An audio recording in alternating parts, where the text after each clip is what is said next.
જો હું તમને કહું કે તમે કોઈની ઉલટી ખાઓ તો તમને કેટલું ખરાબ લાગશે, પણ મિત્રો શું તમે જાણો છો કે આપણે જાણે ને અજાણે કોઈની ઉલટી ખાઈ રહ્યા છીએ? આયુર્વેદમાં કહ્યું છે, જલમ યત કિંચિત દૂષિતમ ન શોભનમ, એટલે કે ખુલ્લામાં રાખેલું અન્ન દૂષિત થઈ જાય છે ને ખાવા લાયક હોતું નથી. આપણે પણ જોઈએ છીએ બજારના સ્ટ્રીટ ફૂડ છે એના પર માખી મચ્છર બેસતા હોય છે. આ માખી મચ્છર જ્યારે ફૂડ ઉપર બેસે છે ત્યારે પોતાની સલાઈવા એટલે કે થૂક એમાં નાખે છે, એમાં પાચક રસો મેળવે છે અને પછી એને ગ્રહણ કરીને ખાય છે.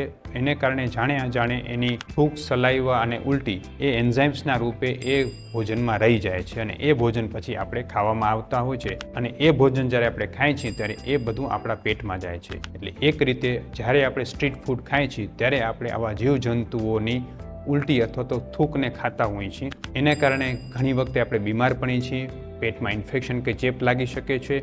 એટલે મારી સૌને નમ્ર વિનંતી છે કે જે લોકો પણ સ્ટ્રીટ ફૂડ ખાય છે એના સુધી મારો આ વિડીયો જરૂર મોકલાવો અને એમને સમજાવો કે આપણે કેટલી હદે ખરાબ ખોરાક ખાતા હોઈએ છીએ.